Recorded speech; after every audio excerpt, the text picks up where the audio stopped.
Hello everyone, welcome to study centre. दोस्तों, आज की इस वीडियो में हम लोग प्रतियोगिता दर्पण के जनवरी 2024 का ये जो सीरीज है उसे हम लोग आज कवर करने वाले हैं। इसमें हम लोग करेंगे क्या कि दर्पण में जो भी करंट अफेयर्स दिए हुए हैं उन सभी को जो है हम लोग यहाँ पे एमसीक्यू फॉर्मेट में देखने वाले हैं।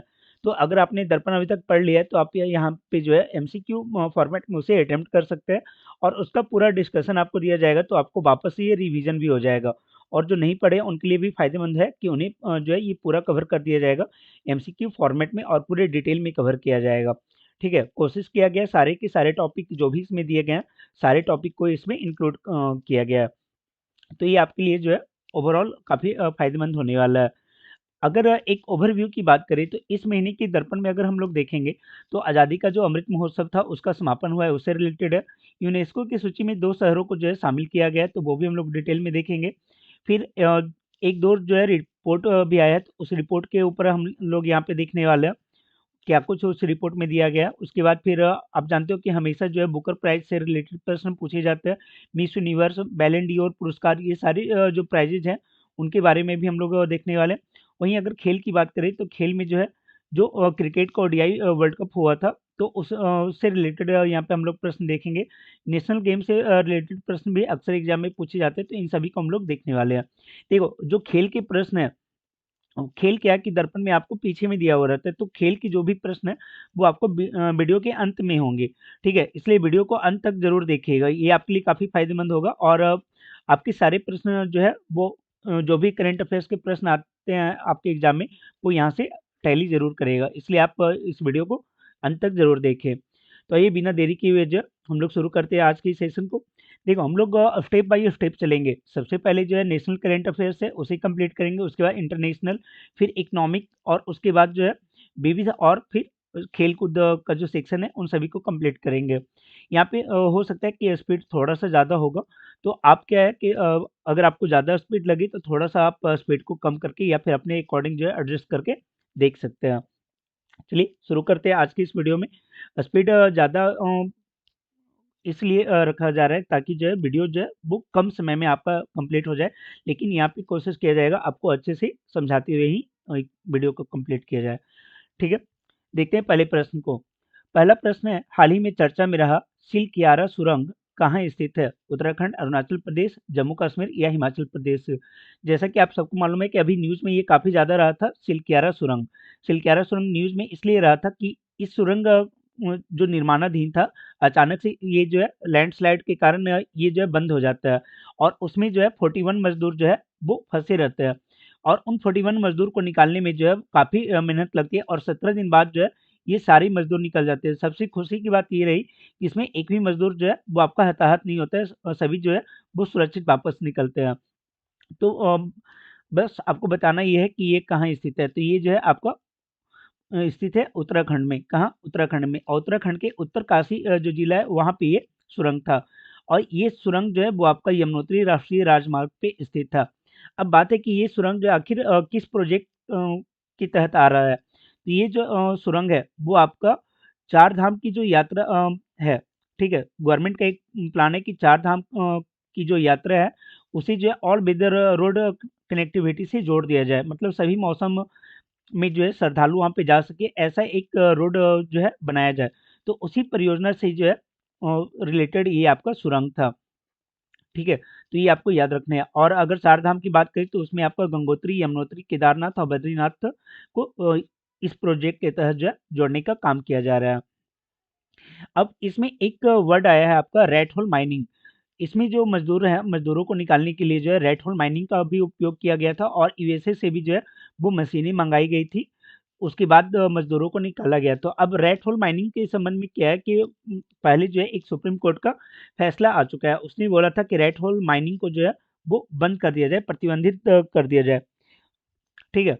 तो उसी सुप्रीम कोर्ट ने नेशनल ग्रीन ट्रिब्यूनल कहा था, एनजीटी कहा था।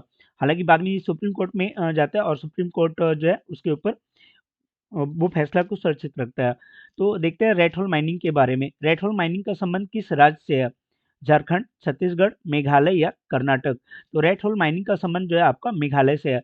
ये सिंपल क्या है कि जैसे चूहा जो है वो अपना एक होल बनाता है, उसी तरीके से जो मेघालय के क्षेत्र में कोयला खनन का काम किया जाता था, वो रेड होल माइनिंग के थ्रू, मतलब एक जो है 10 से 100 वर्ग मीटर का एक कटिंग किया जाता था, और उस कटिंग को जो है मतलब डीप तक, मतलब 100 से 400 फीट गहरा खोदा जाता था, और फिर वहां पे जाके मजदूर जो है वो माइनिंग करते थे। लेकिन आपको मालूम हो कि मेघालय जो है एक काफी बारिश वाला इलाका है। तो वैसे में क्या है कि अगर इन जो ये माइनिंग किया गया है, रेड होल माइनिंग किया गया है, यहाँ पे अगर पानी आ जाता था, तो ये जो भी मजदूर इससे जो है वो माइनिंग का काम कर रहे होते थे, उन्हें उनकी जो है मृत्यु हो जाती थी। इसलिए जो एनजीटी थी, नेशनल ग्रीन ट्रिब्यूनल, उसने 2014 में जो है इसके ऊपर प्रतिबंध लगा दिया था।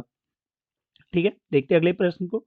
अगला प्रश्न है, बिहार आरक्षण संशोधन अधिनियम 2023 के अनुसार बिहार में सरकारी नौकरियों एवं शिक्षण संस्थान में कुल आरक्षण कितना प्रतिशत हो गया है? देखो, हाल फिलहाल में क्या हुआ है कि बिहार गवर्नमेंट के द्वारा जो है एक विधेयक पास किया गया है, बिहार आरक्षण संशोधन विधेयक, और पास होने के बाद वो अधिनियम का रूप ले लिया है, और वो अधिनियम 2023 हो गया। अब इसमें किया ये गया है कि जो आरक्षण का परसेंटेज था, ये अब बढ़ के जो है 75% हो गया। कितना? 75%। अब उसे जो है अगर कैटेगरी वाइज जो आप देखोगे, तो यहाँ पे जो एससी का परसेंटेज था, पहले क्या था, उन्हें 16% का आरक्षण मिल रहा था, अब उन्हें 20% का आरक्षण दिया जा रहा है। एसटी जो है वो 1% का आरक्षण उन्हें मिलता था, अब यहाँ पे 2% का आरक्षण दिया जा रहा है। ओबीसी को 12% का पहले आरक्षण प्राप्त था, अब उन्हें बढ़ा के जो है 18% कर दिया गया है। वहीं ईबीसी में अगर आप देखोगे तो 18% को बढ़ा के जो है वो 25% कर दिया गया है। जबकि अगर पिछली जाति की जो महिलाएं हैं, तो देखो महिलाओं को क्या है कि अब हर जगह आरक्षण दिया जा रहा है, तो ये जो अलग से आरक्षण का कोटि था, ये समाप्त कर दिया गया। वहीं आर्थिक दृष्टि से जो कमजोर वर्ग है, अर्थात ईडब्ल्यूएस की यहाँ पे बात की जा रही है, तो ईडब्ल्यूएस का जो 10% का कोटा था, वो बरकरार है। तो पहले क्या था कि 50 और 10 60% आरक्षण यहाँ पे था। ठीक है, अब कुल आरक्षण को अगर आप देखोगे तो ये बढ़ के जो है 50 जो था वो बढ़ के हो गया आपका 65, और ये 10, मतलब टोटल जो बिहार में आरक्षण लागू है वो आपका 75% सीटों पे है। मतलब अगर कहीं 100 वैकेंसी है, तो 100 वैकेंसी में जो है वो 75 वैकेंसी जो है वो आपका रिजर्व है। अलग अलग कैटेगरी के लिए जो है 75 वैकेंसी जो है वो आपका रिजर्व हो गया। मात्र 25 वैकेंसी ही ऐसे होंगे जो कि आपका जो जनरल कैटेगरी के हैं उनके लिए होंगे, और वो भी जनरल कैटेगरी में क्या है कि अगर मेरिट के कैंडिडेट हैं, तो वो जनरल कैटेगरी के भी सीट को यहाँ पे कैप्चर कर लेते हैं, या फिर उस पे आ सकते हैं। तो एक तरीके से जो जनरल कैटेगरी है वहाँ पे अगर आप देखोगे तो उनके लिए जो है एग्जाम यहाँ पे और भी टफ हो गया, और उन्हें और भी ज़्यादा मेहनत करने की यहाँ पे आवश्यकता हो गई है। ठीक है, तो ये आपको यहाँ पे समझ में आ गया होगा कि किस तरीके से जो है आरक्षण को यहाँ पे बढ़ाया गया। देखो, अब यहाँ से क्या है कि अलग-अलग तरीके के आपके प्रश्न बन सकते हैं। जैसे कि बिहार में आरक्षण के प्रावधान के तहत जो वर्तमान प्रावधान किया गया है, उसमें जो अनुसूचित जाति है, उन्हें कितना परसेंट आरक्षण दिया गया है? अनुसूचित जनजाति को कितना परसेंट आरक्षण प्राप्त है? ओबीसी को कितना परसेंट आरक्षण है? ईबीसी को जो है वो कितना परसेंट आरक्षण दिया गया है? ठीक है, इस तरीके से भी प्रश्न आपको बन सकते हैं। तो एक प्रश्न वैसा ही देखते हैं। पूछा ये जा रहा है कि बिहार आरक्षण संशोधन अधिनियम 2023 के अनुसार बिहार में अनुसूचित जनजाति अर्थात आदिवासी के लिए सरकारी नौकरियों एवं शिक्षण संस्थान में कितना प्रतिशत आरक्षण प्रदान किया गया है? 1%, 2%, 5% या 3%? तो इसका सही आंसर हो जाएगा 2%। 2% का आरक्षण जो है वो अनुसूचित जनजाति के लोगों को यहाँ पे प्रदान किया गया है। अब एक और भी मतलब काफी इंटरेस्टिंग क्वेश्चन है। पूछा ये जा रहा है कि बिहार राज्य में अति पिछड़ा वर्ग अर्थात ईबीसी के बारे में यहाँ बोला जा रहा है। ठीक है, ईबीसी एक्सट्रीमली बैकवर्ड क्लासेज की जनसंख्या कुल जनसंख्या का कितना प्रतिशत है, और उन्हें सरकारी नौकरियों एवं शिक्षण संस्थान में कितने प्रतिशत आरक्षण प्रदान किया गया है। ठीक है, तो ये चीज पूछा जा रहा है। देखो, जो पिछला वीडियो था आपका दिसंबर का जो पीढ़ी था, उसमें जो है आरक्षण जो बिहार में जातीय जनगणना हुई है उसके बारे में हम लोग डिटेल से देखे थे, और उसमें हम लोगों ने देखा था कि बिहार में जो अति पिछड़ा वर्ग की जनसंख्या है वो कुल जनसंख्या का जो है वो 36% है, 36% है। अब इन्हीं जब इनकी आबादी जो है ज़्यादा है, तो इन्हें आरक्षण भी यहाँ पे ज़्यादा प्रदान किया गया है। तो इन्हें जो है सरकारी नौकरी एवं शिक्षण संस्थान में जो आरक्षण है ये कर दिया गया है 25%। तो इसका जो सही आंसर हो जाएगा वो होगा ऑप्शन नंबर ए। आप यहाँ पे देख सकते हैं, यहाँ पे अभी हम लोगों ने देखा कि जो ईबीसी कैटेगरी है उसे आरक्षण कितना परसेंट दिया हुआ है, 25%।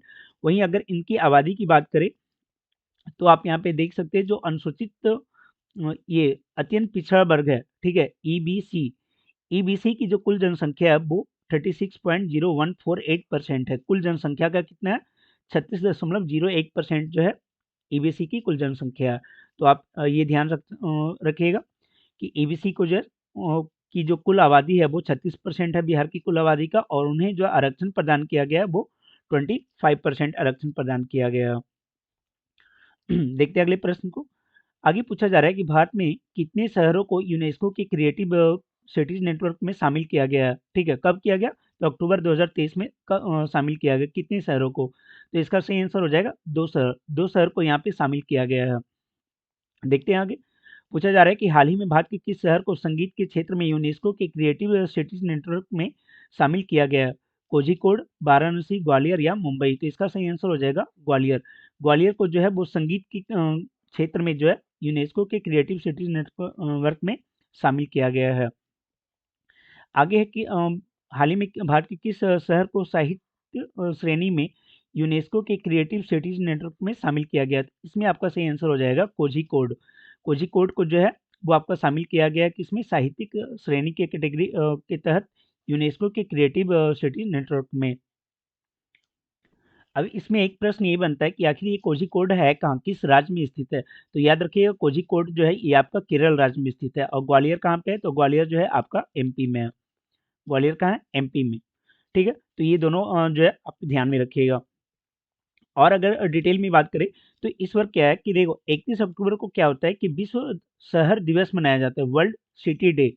और वर्ल्ड सिटी डे के दिन ही जो है ये घोषणा किया जाता है कि किसे जो है शामिल किया जा रहा है यूनेस्को के क्रिएटिव सिटीज नेटवर्क में। तो इस बार क्या है कि इस बार 55 ऐसे शहर हैं जिसे इस लिस्ट में जो है शामिल किया गया है। अब इन्हें जो शामिल किया जाता है उसका अलग अलग जो है कैटेगरी होता है। जैसे यहाँ पे बताया हुआ है कि नेटवर्क में 7 कैटेगरी होते हैं, तो उन 7 कैटेगरी को एक बार देख लेते हैं। जैसे है शिल्प एवं लोक कला, डिजाइन, फिल्म, गैस्ट्रोनॉमी, साहित्य, मीडिया कला एवं संगीत। तो अभी जो भारत के जो 2 शहर को शामिल किया गया है, ग्वालियर को, तो ग्वालियर को किया गया है संगीत के क्षेत्र में, और कोझिकोड जो केरल में है इसे किया गया है साहित्य श्रेणी के अंतर्गत, ठीक है। तो ये दोनों चीज़ों को आप ध्यान में रखिएगा। इसके अलावा अगर बाकी जो फेमस की बात करें तो जो बुखारा है, बुखारा को जो है वो शिल्प एवं लोक कला श्रेणी में शामिल किया। कैसाल कैसाबलो को इसे जो है मीडिया कला में से शामिल किया गया। चोंग किंग को जो है इसे डिजाइन कैटेगरी के अंतर्गत शामिल किया गया। काठमांडू को जो है वो फिल्म के कैटेगरी में शामिल किया गया। तो ये भी याद रखिएगा, काठमांडू काठमांडू को भी जो है वो शामिल किया गया है यूनेस्को के सिटीज नेटवर्क में, ठीक है, क्रिएटिव सिटीज नेटवर्क में। तो ये आप ध्यान रखिएगा। इसके अलावा रियो de जेनेरियो ये भी फेमस है, इसे भी याद रखिएगा। ये साहित्य के क्षेत्र में जो है इसे शामिल किया गया है साहित्य कैटेगरी के अंतर्गत। उलान बटोर को भी शामिल किया गया है शिल्प एवं लोक कला के तहत। तो ये सारे शहर है। अब इन सारे शहरों को मिला के जो अब ये लिस्ट है यूनेस्को के क्रिएटिव सिटीज नेटवर्क का, ये बढ़ के कितना हो गया, तो ये बढ़ के जो है 350 हो गया। कितना, 350 ऐसे शहर हो गए हैं जो कि इस लिस्ट में अब शामिल हो गए हैं।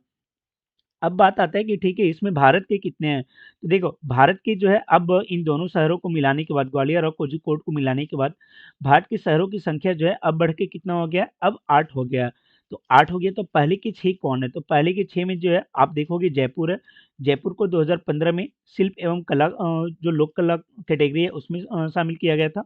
उसके तहत वाराणसी को 2015 में संगीत के क्षेत्र में, और अभी जो ग्वालियर है ये भी संगीत के क्षेत्र में ही शामिल हुआ है। चेन्नई को जो है ये भी संगीत श्रेणी में शामिल किया गया था यूनेस्को में। हैदराबाद को गैस्ट्रोनॉमी में, और मुंबई को जो है वो फिल्म श्रेणी में शामिल किया है, जिसमें अभी काठमांडू को शामिल किया गया। पहले मुंबई को शामिल किया गया था 2019 में। श्रीनगर को जो है वो शिल्प एवं लोक कला की श्रेणी में यहाँ पे शामिल किया गया था 2021 में, ठीक है। तो ये सारी जो है आपको लिए काफ़ी इंपॉर्टेंट है और इन सभी को ध्यान में रखना है। देखते हैं अगले प्रश्न को। एक रिपोर्ट जारी किया गया है, उस रिपोर्ट को देख ले रहा। भारत में सड़क दुर्घटनाएं 2022 रिपोर्ट के अनुसार किस राज्य में 2022 में सर्वाधिक सड़क दुर्घटनाएं हुई हैं? तमिलनाडु, उत्तर प्रदेश, महाराष्ट्र या कर्नाटक? तो इसका सही आंसर हो जाएगा आपका तमिलनाडु। तमिलनाडु में जो है अगर देखा जाए तो 2022 में सर्वाधिक सड़क दुर्घटनाएं देखी गई है। लेकिन अगर मृत्यु की बात करें तो दुर्घटना तो सबसे ज़्यादा आपका तमिलनाडु में हुआ है, लेकिन मृत्यु की जो संख्या है, मौतों की जो संख्या है वो सबसे ज़्यादा कहाँ हुआ है? तो वो सबसे ज़्यादा आपका यूपी में देखा गया है। ठीक है। वहीं अगर तुलना करें पिछले वर्ष से मतलब 2021 से अगर तुलना करें 2022 में, तो सड़क दुर्घटना में जो है आपका 11.9% की वृद्धि देखी गई है। जबकि जो मौत की संख्या है उसमें 9.4% की वृद्धि देखी गई है। मतलब दुर्घटनाएं भी ज़्यादा हो रही है और मौत की संख्या भी जो है वो ज़्यादा हुई है। ठीक है। ये भी आपको बता दिया कि सबसे ज़्यादा जो मृत्यु है वो आपको यूपी में देखी गई है। अब कुछ और भी डेटा है उसे भी देख लेते हैं। बोला जा रहा है कि जितने भी दुर्घटनाएं हुए हैं उन सभी दुर्घटनाओं में मतलब 2022 में जितना भी सड़क दुर्घटना हुआ है उसमें 86% जो है वो मेल यहाँ पे उनकी मौत हुई है और 13.8% जो है वो महिलाओं की मौत हुई है। मतलब कि पुरुष की मौत जो है वो काफ़ी ज़्यादा लगभग 86% और महिलाओं की मौत जो है वो 14% के आसपास हुई है। ठीक है। तो इन फैक्ट को भी ध्यान रखिए और सड़क पे जो है वो सुरक्षित यात्रा कीजिए। और सबसे ज़्यादा अगर मौत जो हुई है यहाँ पे एक ये भी डेटा दिया हुआ है कि जो पैदल यात्री हैं उनकी जो मौत है वो 19.5% हुआ है, मतलब 19.5% जो है वो पैदल यात्रियों की मौत हुई है। जबकि साइकिल वाले जो है 2.9% और जो मोटरसाइकिल वाले मतलब दो पहिया वाले वाहन है तो वो 44.5%। ठीक है। लगभग 44.5% जो है दो पहिया वाहनों चालक जो है उनकी मौत हुई है। तो इसलिए हेलमेट जरूर लगाएं। जो भी आपको सुरक्षा के उपाय बताए गए हैं उन सारी सुरक्षा के उपाय को आप जरूर फॉलो करें।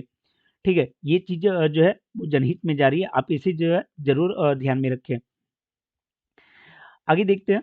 बोला जा रहा है कि 2022 में सड़क दुर्घटनाओं में जो सबसे ज़्यादा मृत्यु हुई है वो 18 से 45 वर्ष के युवाओं की हुई है और वो 66.5% जो है ये डेटा है उनकी मृत्यु हुई है। ये सारा चीज़ हम लोगों ने देख लिया। सर्वाधिक दुर्घटना तमिलनाडु में और सर्वाधिक मौतें जो है वो आपका यूपी में हुई है। अगला प्रश्न है, संविधान के किस अनुच्छेद के तहत राज्य विधायिका द्वारा पुनः पारित विधेयक को राज्यपाल की मंजूरी देना आवश्यक होता है? अनुच्छेद 200, 205, 215 या 212? तो इसका सही आंसर हो जाएगा अनुच्छेद 212। देखो अनुच्छेद 212 ये कहता है कि राज्य विधायिका द्वारा कोई भी अगर विधेयक पारित होता है तो उस विधेयक को जो है सहमति के संबंध में राज्यपाल की अपनी शक्तियां हैं। अब राज्यपाल की जो शक्तियां हैं वो भी डिफाइन की गई है कि या तो वो सहमति दे सकता है, उस पे स्टे लगा सकता है या फिर वो राष्ट्रपति को जो है विचार के लिए भेज सकता है। लेकिन बहुत ज़्यादा दिन तक स्टे लगाने के बाद क्या हुआ है, अभी ये चर्चा में इसलिए है क्योंकि तमिलनाडु के द्वारा ये आरोप लगाया गया कि जो तमिलनाडु के राज्यपाल हैं एन.आर. रवि, ठीक है, आर.एन. रवि तमिलनाडु के अभी राज्यपाल हैं। कौन है तमिलनाडु के? तो वो हैं आपका आर.एन. रवि। ठीक है। इनके ऊपर आरोप ये लगाया गया वहाँ के सीएम द्वारा। सीएम कौन है? एम.के. स्टालिन। एम.के. स्टालिन। ठीक है। उनके द्वारा आरोप ये लगाया गया कि जो राज्यपाल है वो जो विधायिका यहाँ पे विधेयक पारित कर रही है उस से जो है वो ये अपना अनुमोदन नहीं दे रही, ये स्वीकृति नहीं दे रहे और उसे स्टे लगाए हुए हैं। और 10 से ज़्यादा ऐसे विधेयक है जो कि राज्यपाल के द्वारा रोका गया है। फिर ये मामला जो है वो हाई कोर्ट में जाता है और हाई कोर्ट के द्वारा जो है फिर ये यहाँ पे मांगा जाता है राज्यपाल से। फिर राज्यपाल जो है क्या करते हैं कि इन सारे विधेयक को वो वापस जो है विधायिका को लौटा देते हैं और बोलते हैं इन्हें पुनः पारित लौटा देते हैं मतलब संशोधन के लिए। लेकिन जो तमिलनाडु गवर्नमेंट है वो इन्हें पुनः पारित कर देती है। तो उसी से रिलेटेड ये प्रश्न है कि अगर कोई विधेयक को पुनः पारित किया विधेयक को पुनः पारित करके भेजा जाता है राज्यपाल के पास तो वो जो है राज्यपाल को आवश्यक हो जाता है कि उस विधेयक को मंजूरी दे। और ये किस अनुच्छेद में है? तो ये अनुच्छेद 200 के तहत जो है ये आता है। देखते हैं अगले प्रश्न को। पूछा जा रहा है किस अभियान के समापन के साथ ही आज़ादी के अमृत महोत्सव समारोह का समापन हुआ है? मेरी माटी मेरा देश, प्रधानमंत्री जनजातीय आदिवासी न्याय अभियान या सौरी का दीवार अभियान, अद्भुत भारत अभियान? तो देखो मेरी माटी मेरा देश जो कार्यक्रम था उसके तहत क्या है, उसमें एक आपका था अमृत कलश यात्रा। और इस अमृत कलश यात्रा में क्या था कि गांव-गांव से जो है मिट्टी जो है इकट्ठा किया गया और उसे जो है राष्ट्रीय राजधानी लाया गया था और उसे को जो है उससे एक अमृत महोत्सव बनाया, सॉरी, जो अमृत कलश लाया गया तो उस मिट्टी से क्या है कि एक जो है पार्क बनाया गया है और उस पार्क में जो है देश के जो अलग-अलग प्रांत हैं उन सभी को प्रतिनिधित्व करेगा। आप यहाँ पे देख सकते हैं, यहाँ पे बताया हुआ है कि जो कर्तव्य पथ है नई दिल्ली में, वहाँ देश के सभी गांव एवं शहरों से अमृत कलश यात्रा के द्वारा जो है 7500 से अधिक स्थानों से जो है मिट्टी लाई गई है और उन मिट्टी से जो है अमृत वाटिका बनाया गया। साथ ही वहाँ पे अमृत महोत्सव स्मारक की भी स्थापना की गई है। और इसी अभियान के बाद, मतलब कि ये जो अभियान था मेरी मिट्टी मेरा देश, और इस अभियान के बाद ही जो है ये आपका जो अमृत महोत्सव चल रहा था उसका समापन किया गया है। ठीक है, अमृत महोत्सव का यहाँ पे समापन कर दिया गया। अमृत महोत्सव का समापन कब हुआ? तो ये हुआ 31 अक्टूबर 2023 को। और ये 31 अक्टूबर है क्या? तो वो है राष्ट्रीय एकता दिवस, जो कि मनाया जाता है सरदार वल्लभ भाई पटेल की जयंती पे। तो उस दिन जो है ये आपका समाप्त हुआ है। अब बात आती है कि ठीक है, ये तो समाप्त हो गया, लेकिन आज़ादी का अमृत महोत्सव की शुरुआत कब हुई थी? तो इसका सही आंसर है 12 मार्च 2021 को। देखो, 12 मार्च इसलिए फेमस है क्योंकि 12 मार्च 1930 को क्या है कि गांधी जी ने जो है वो दांडी की यात्रा की थी। ठीक है, 12 मार्च को उन्होंने दांडी यात्रा शुरू की थी और 6 अप्रैल को जो है इसे समाप्त किया था। तो उसी से प्रेरित होके जो है यहाँ पे उसी से प्रेरित होके गांधी जी के जो साबरमती आश्रम था, वहीं से ये जो है इसकी शुरुआत की जाती है। ठीक है, 12 मार्च 2021 को इसका शुरुआत किया जाता है। तो ये बात याद रखनी है कि आज़ादी का जो अमृत महोत्सव है उसकी शुरुआत कब हुई थी? तो 12 मार्च 2021 को। और क्यों हुआ था? क्योंकि 12 मार्च 1930 को जो है, ठीक है, 12 मार्च 1930 को गांधी जी ने दांडी यात्रा की थी, तो उसी को जो है इंगित करते हुए यहाँ पे 12 मार्च 2021 को अमृत महोत्सव की शुरुआत की गई थी। और वो भी शुरू किया गया था कहाँ से? तो साबरमती आश्रम से ही ये इसकी शुरुआत हुई है अमृत महोत्सव की।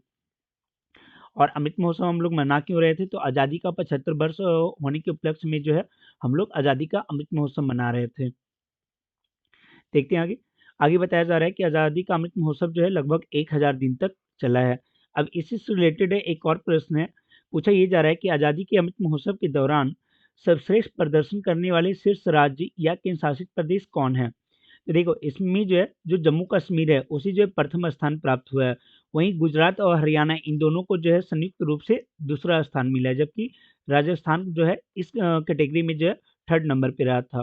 मतलब आज़ादी के अमृत महोत्सव के दौरान कई सारे कार्यक्रम चलाए गए, तो उन सभी कार्यक्रम में जम्मू कश्मीर का जो है वो कार्यक्रम यहाँ पे सर्वश्रेष्ठ माना गया। उसके बाद गुजरात, हरियाणा का दोनों संयुक्त रूप से सेकंड नंबर पे है और राजस्थान जो है वो थर्ड नंबर पे है।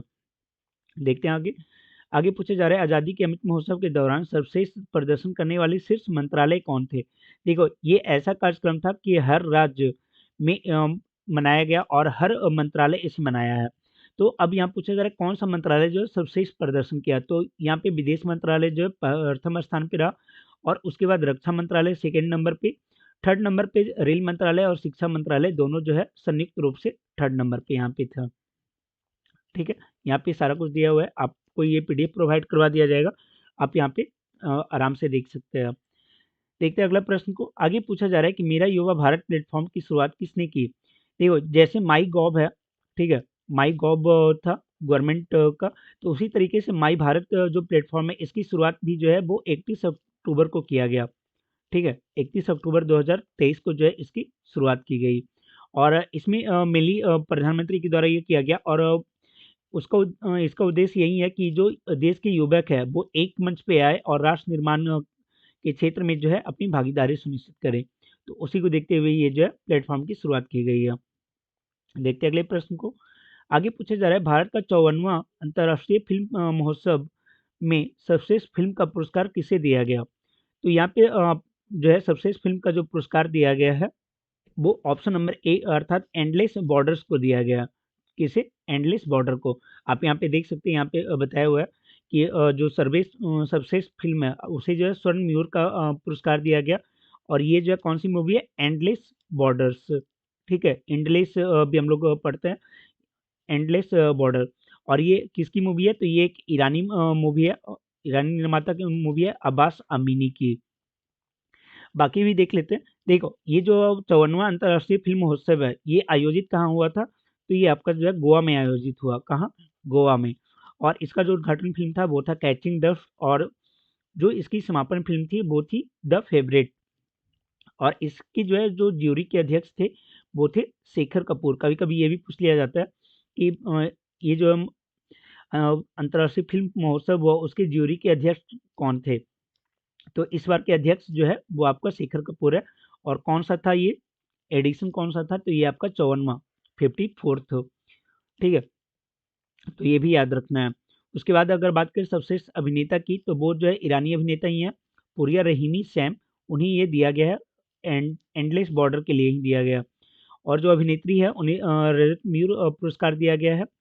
मेलानी थियरी को दिया गया। उनकी जो मूवी है वो है पार्टी ऑफ फूल्स, और ये फ्रांसीसी अभिनेत्री है।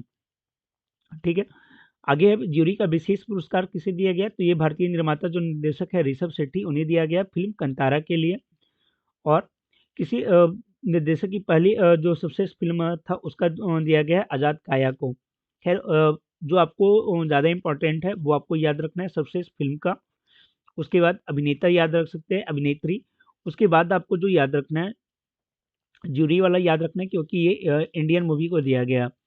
उसके बाद एक याद रखना है ICFT, यूनेस्को गांधी पदक। ठीक है, यूनेस्को गांधी पदक, ये नाम से ही लग रहा है कि इम्पोर्टेंट है। यूनेस्को गांधी पदक प्राइज दिया गया है फिल्म ड्रिफ्ट को। किस फिल्म को? फिल्म ड्रिफ्ट को। और ये दिया गया एंथनी चेन को, जो उसके डायरेक्टर हैं एंथनी चेन, उसे दिया गया। फिर एक और इस बार नया कैटेगरी शामिल किया गया है, सबसे OTT। ठीक है, सबसे वेब सीरीज कौन सी थी? तो दीपक कुमार मिश्रा की जो पंचायत सीजन 2 है उसे जो है सबसे वेब सीरीज माना गया है। फिर हम लोगों ने पिछला जो दर्पण था उसमें हम लोगों ने देखा था कि सिनेमा में जीवन पर्यंत योगदान के लिए जो है सत्यजीत रे पुरस्कार किसे दिया गया है? निर्देशक माइकल डगलस को। ये हम लोगों ने पिछले जो वीडियो था दिसंबर का उसमें भी कवर किया था। सत्यजीत रे पुरस्कार निर्देशक माइकल डगलस को दिया गया है। फिर भारतीय सिनेमा में योगदान के लिए विशेष सम्मान किसे दिया गया? तो ये दिया गया है आपका माधुरी दीक्षित को। ये भी आपका काफी इंपॉर्टेंट है, ध्यान में रखना है। ठीक है, वहीं आपको पूछा जा रहा है कि 54th जो IFFI है, भारतीय सिनेमा में योगदान के लिए किसे विशेष पुरस्कार दिया गया है? तो ये आपका सही आंसर हो जाएगा माधुरी दीक्षित। फिर यहाँ पे एक थोड़ा सा इन्फॉर्मेशन दिया गया है भारत में अंतर्राष्ट्रीय फिल्म महोत्सव का। इसकी जो शुरुआत थी वो हुआ था 1952 से, और जो पहला महोत्सव हुआ था वो मुंबई में हुआ था। लेकिन क्या है, 2004 में जब गोवा में हुआ, उसके बाद से गोवा में ही ये फिक्स हो गया कि ये गोवा में ही होगा। ठीक है, तो ये आपको ज़्यादा टेंशन नहीं लेना है। अंतर्राष्ट्रीय फिल्म महोत्सव जब भी होगा वो आपका कहाँ होगा? गोवा में होगा। देखते हैं अगले प्रश्न को। आगे पूछा जा रहा है कि अंतर्राष्ट्रीय फिल्म महोत्सव 2000 ये 54वां जो फिल्म महोत्सव था वो उसमें OTT कौन हो गया? तो ये आपका हो जाएगा पंचायत सीजन 2। फिर पूछा जा रहा है प्रधानमंत्री जनजाति आदिवासी न्याय अभियान की शुरुआत किसने की? तो इसकी शुरुआत जो है वो प्रधानमंत्री नरेंद्र मोदी के द्वारा किया गया। और कब किया गया? तो 15 नवंबर को किया गया। 15 नवंबर को क्यों? क्योंकि इस दिन जो है एक विशेष दिवस मनाया जाता है, आदिवासी दिवस।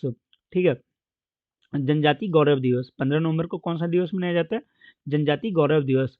तो उसी अवसर पर झारखंड में के खूंटी में जो है प्रधानमंत्री के द्वारा प्रधानमंत्री जनजाति आदिवासी न्याय महाअभियान की शुरुआत की गई है। इसे PM जनमान शॉर्ट फॉर्म में जो है याद रख सकते हैं, PM जनमान।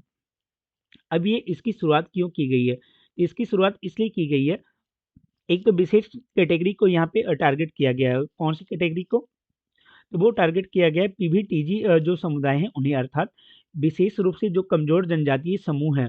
जनजाति के अंतर्गत भी कौन सी जनजाति? जो विशेष रूप से कमजोर जनजाति है, उन सारे जनजाति को ये टारगेट करके जो है ये आपका योजना लाया गया है, प्रधानमंत्री जनजाति आदिवासी न्याय अभियान। तो याद रखिएगा PVTG जो ग्रुप है उनके लिए ये प्रोग्राम लाया गया है। ठीक है, कब शुरू हुआ? तो 15 नवंबर 2023 को जो है इस कार्यक्रम की शुरुआत की गई। हालांकि इसका चर्चा जो है वो बजट में किया गया था, लेकिन शुरुआत अभी हुआ है। और इसमें किया यही जाएगा, जो बेसिक चीज़ें हैं उसकी व्यवस्था की जाएगी, जैसे सोलर लाइट की, मोबाइल टावर, आंगनवाड़ी केंद्र, शिक्षा की व्यवस्था, स्वास्थ्य की व्यवस्था, पीने वाली पानी, संपर्क, ये सारी जो बेसिक चीज़ें हैं उन सभी चीज़ों का जो है यहाँ पे उपलब्ध करवाई जाएगा। देखते हैं अगले प्रश्न को। आगे पूछा जो है कि ब्रिटेन के पूर्व प्रधानमंत्री डेविड कैमरन वर्तमान में क्या हैं? तो ये वर्तमान में ब्रिटेन के विदेश मंत्री हैं। क्या हैं? वर्तमान में ब्रिटेन के जो है ये विदेश मंत्री हैं। और अभी वहाँ के पीएम कौन है? तो पीएम जो है वो है ऋषि सुनक। ऋषि सुनक, ठीक है, वो अभी ब्रिटेन के पीएम है और ये भारतीय मूल के हैं। हुआ ये कि वहाँ की जो विदेश मंत्री थी वो के विवादित बयान के कारण जो है उन्हें पद से हटा दिया गया था, और उसके बाद जो डेविड कैमरन थे उन्हें जो है ये पद दिया गया। और जो डेविड कैमरन है वो 2010 से लेके 2016 तक जो है वो ब्रिटेन के प्रधानमंत्री थे। फिर जब ब्रेग्जिट होता है तो ब्रेग्जिट के मुद्दे पे इन्होंने जो है इस्तीफा दे दिया था। तो ये सारे फैक्ट को याद रखिएगा। आगे कि भारत निम्नलिखित में से किस देश के साथ 2+2 वार्ता नहीं करता है?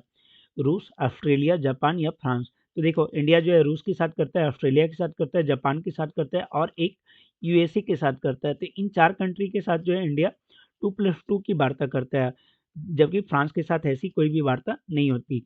अब है 2+2 वार्ता होता क्या है? तो 2+2 में है कि जो विदेश मंत्री होते हैं और रक्षा मंत्री होते हैं दोनों देशों के, वो जो है एक साथ बैठ के इन सारे मुद्दों पे, जो विदेश और रक्षा का मुद्दा है, उन सारे मुद्दों पे जो है यहाँ पे बात किया जाता है। ठीक है, तो यही ध्यान रखना है। वहीं अगर बात करें भारत और यूएसए की, तो इन दोनों का जो मतलब भारत जो पहली बार 2+2 वार्ता किया था वो आपका यूएसए के साथ ही किया था, और कब किया था? 2018 में ये प्रारंभ हुआ था। आगे भारत अमेरिका के बीच 2+2 मंत्री स्तरीय वार्ता 2023 कहाँ संपन्न हुआ? ये भी अक्सर पूछा जाता है कि इंडिया यूएसए में कहाँ हुआ, इंडिया रूस में कहाँ हुआ। ठीक है, तो ये सारे प्रश्न जो है पूछे जाते हैं। तो याद रखिएगा कि भारत और यूएसए के बीच जो 2023 का 2+2 है वो आपका नई दिल्ली में ही हुआ है। कहाँ? नई दिल्ली में। और इसमें किन मुद्दों के ऊपर बात हुआ? तो मुद्दे ये थे कि भारत में जो है वो सैन्य बख्तरबंद जो गाड़ियाँ हैं उनका उत्पादन किया जाएगा। साथ ही अ, और भी कई सारे मुद्दे थे जिस उनके ऊपर बात हुआ था, लेकिन वो अभी चर्चा में है। जैसे उसके ऊपर जो है अभी फाइनल नहीं हुआ था। जैसे एक है जनरल मोटर्स, तो उसके द्वारा जो है वो बोला जा रहा है एक जो जेट इंजन है AF 414 इस जेट इंजन के निर्माण के लिए जो है जनरल मोटर्स के साथ जो हिंदुस्तान एरोनॉटिक्स लिमिटेड है वो वार्ता कर रही है। तो ये अभी फाइनल नहीं हुआ है, बस अभी कई सारी चीज़ों के ऊपर बात हुई है। जो फाइनल ये हुआ है वो है कि सैन्य जो बख्तरबंद गाड़ियां हैं उनका उत्पादन जो है वो इंडिया में किया जाएगा। वहीं अगर याद रखने के लिए आप याद रखिएगा कि यूएसए के जो अभी रक्षा मंत्री हैं वो हैं लॉर्ड ऑस्टिन, और जो विदेश मंत्री हैं वो हैं एंटनी ब्लिंकन। ठीक है, आगे की भारत और ऑस्ट्रेलिया के बीच जो है 2+2 की वार्ता वो 2023 की जो है वो नई दिल्ली में ही संपन्न हुई थी। और ऑस्ट्रेलिया के जो रक्षा मंत्री है वो है रिचर्ड मार्लिस, और जो विदेश मंत्री हैं वे हैं पेनी बोंगो। ये क्वेश्चन काफ़ी इंपॉर्टेंट है कि क्वाड समूह का वर्ष 2024 में आयोजन कहाँ किया जाएगा? तो क्वाड का 2024 में आयोजन जो है वो आपका किया जाएगा इंडिया में, और इससे काफ़ी ज़्यादा उम्मीदें हैं कि इंडिया में जो है इसका कुछ पॉजिटिव इम्पैक्ट निकल के आएगा। देखते हैं आगे। पूछा जा रहा है न्यूजीलैंड के नए प्रधानमंत्री कौन हैं? तो न्यूजीलैंड के नए जो प्रधानमंत्री हैं वो है क्रिस्टोफर लक्सन। कौन से? Christopher Luxon. और वो किस पार्टी के हैं? तो वो है नेशनल पार्टी के।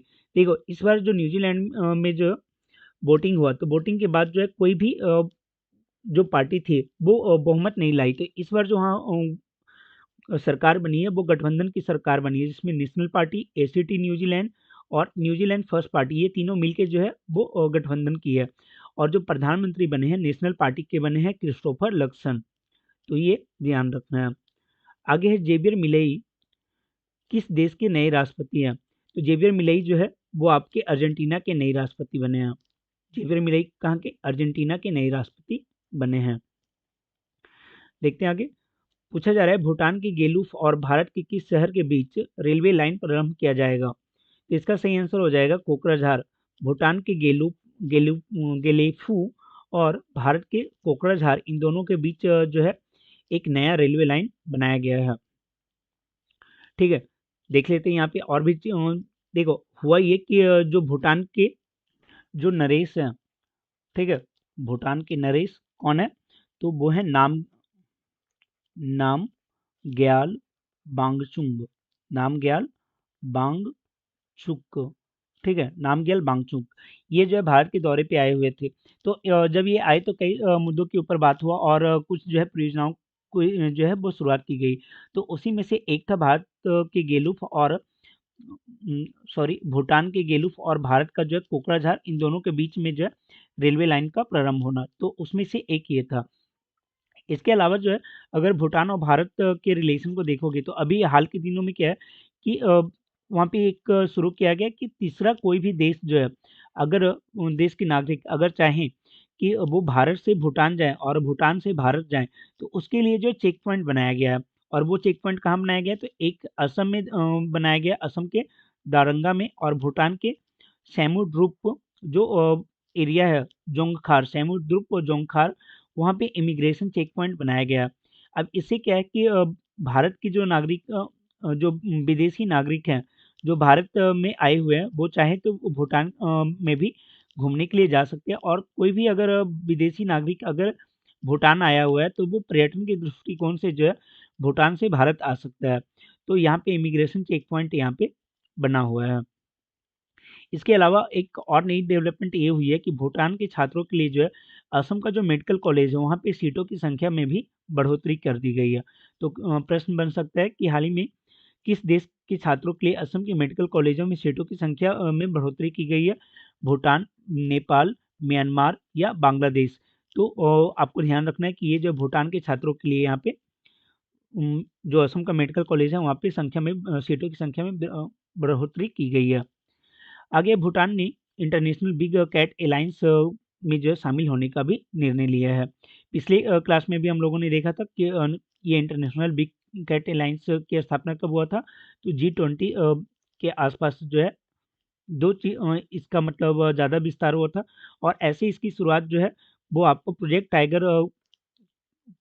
टाइगर जो है जब 50 वर्ष पूरे हुए थे, तो उसी के उपलक्ष्य में जो है प्रोजेक्ट टाइगर के 50 वर्ष पूरे होने के बाद ही जो है वो प्रधानमंत्री के द्वारा ये घोषणा किया गया था कि हम लोग जो है इंटरनेशनल बिग कैट अलायंस बनाएंगे। ठीक है, तो ये चीज़ें यहाँ पे हुई थी। कब, तो ये अगर देखा जाए तो ये आपका 9 अप्रैल को हुआ है।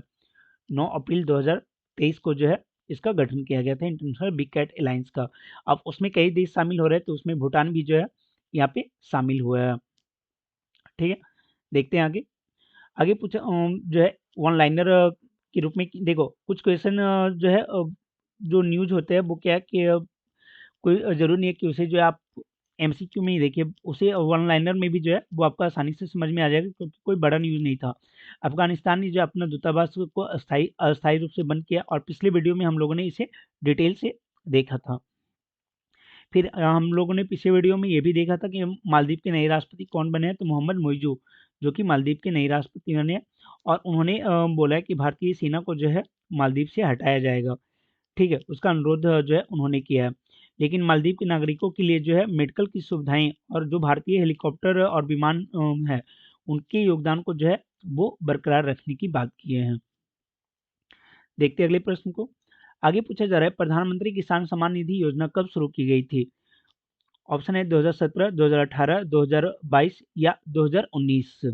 तो इसकी जो शुरुआत है वो किया गया था दिसंबर 2018 में। ठीक है, दिसंबर 2018 में प्रधानमंत्री किसान सम्मान निधि योजना की शुरुआत की गई थी। और इस योजना में है ये कि किसानों को जो है प्रति वर्ष 2-2 हज़ार रुपये की 3 किस्त दी जाएगी। कितना? 3 किस्त। तो अर्थात बोला जाए तो एक साल में किसानों को 6 हज़ार रुपये की जो है वो राशि प्रदान की जाएगी। तो ये चीज़ इस योजना में, हालाँकि इसके लिए भी काफ़ी कंडीशन है कि जो भी किसान है वो सिर्फ़ खेती का ही काम कर रहे हैं, कुछ और जो है उस ज़मीन पे नहीं कर रहे हैं। ठीक है, इसके अलावा जो किसान है वो जो है कोई जॉब में नहीं होना चाहिए, इस टाइप के वो इनकम टैक्स नहीं फ़िल करता हो, ये सारे जो क्राइटेरिया वो दिए गए हैं। बस आपको याद ये रखना है कि ये दिसंबर 2018 में शुरू हुआ था, और इसमें जो है 2-2 हज़ार रुपये की 3 किश्त दी जाती है 1 साल में। आगे पूर्वोत्तर भारत और बांग्लादेश के बीच पहली रेल लिंक पूर्वोत्तर के किस राज्य को बांग्लादेश से जोड़ेगा? ठीक है, देखो यहाँ पे प्रश्न को आराम से समझना है। पूर्वोत्तर भारत और बांग्लादेश के बीच पहली रेल लिंक पूर्वोत्तर के किस राज्य को बांग्लादेश से जोड़ेगा? मतलब पूर्वोत्तर के लिए ये पहला रेल लिंक है जो कि बांग्लादेश को जोड़ रहा है। तो ये पूर्वोत्तर के कौन से राज्य को यहाँ पे जोड़ेगा? त्रिपुरा, अरुणाचल प्रदेश, नागालैंड या मणिपुर? तो मालूम होना चाहिए जो त्रिपुरा है वो तीन साइड से जो है वो तीन साइड से क्या है, बांग्लादेश से घिरा हुआ है। तीन साइड से बांग्लादेश से घिरा हुआ है, तो इसी को कनेक्ट करने के लिए यहाँ पे आपका जो है ये एक रेलवे प्रोजेक्ट चालू किया गया, और जो कि त्रिपुरा के अगरतला को बांग्लादेश के अखाउर से जोड़ेगा। और ये जो बांग्लादेश का अखाउर है ये पहले से ही कोलकाता से जो है वो जुड़ा हुआ है। ठीक है, कोलकाता से ये जुड़ा हुआ है, अर्थात ये कि अब जो है वो सीधे इंडिया मतलब कोलकाता से जो है सीधे यहाँ पे त्रिपुरा पे जाया जा सकता है बांग्लादेश के थ्रू। तो इससे क्या होगा, एक तो मतलब हमें एक वैकल्पिक मार्ग मिल गया भाया ढाका होके जाने का, और उससे जो समय की बचत है वो भी होगा, 10 घंटे की बचत जो है यहाँ पे हो जाएगी। और अ, जो भी गुड्स हैं वो इजी वे में वहाँ पे पहुँच जाएंगे। ठीक है, आगे फिर बताया हुआ है भारत और बांग्लादेश के संबंधों के बारे में कि 1 नवंबर 2023 को जो है वो 65 किलोमीटर एक लंबा खुलना मोगला पोर्ट रेल लाइन का भी उद्घाटन किया गया है। तो ये भी याद रखना है कि खुलना मोंगला पोर्ट रेल लाइन का उद्घाटन किया गया, और ये किसके बीच में है? तो इंडिया और बांग्लादेश के बीच में है। फिर एक 1320 मेगावाट का मैत्री सुपर थर्मल पावर की यूनिट 2 जो है उसकी स्थापना की गई है। तो आपको पूछा जा सकता है कि मैत्री सुपर थर्मल पावर प्लांट जो है वो किस देश में स्थापित है? श्रीलंका, बांग्लादेश, नेपाल, भूटान। ठीक है, तो आपको कंफ्यूज करने के लिए इस तरीके से ऑप्शन बनाया जा सकता है। तो आप याद रखिएगा कि जो मैत्री सुपर थर्मल पावर पॉइंट है वो आपका कहाँ पे है? तो वो आपका भूटान में स्थापित किया गया है। आगे संयुक्त राष्ट्र विकास कार्यक्रम की एशिया प्रशांत मानव विकास रिपोर्ट 2024, ठीक है, ह्यूमन डेवलपमेंट रिपोर्ट 2024, और कौन सा? तो ये जो है आपका एशिया प्रशांत के लिए यहाँ पे मतलब स्पेसिफिक जारी किया गया, एशिया कॉन्टिनेंट और प्रशांत जो एशिया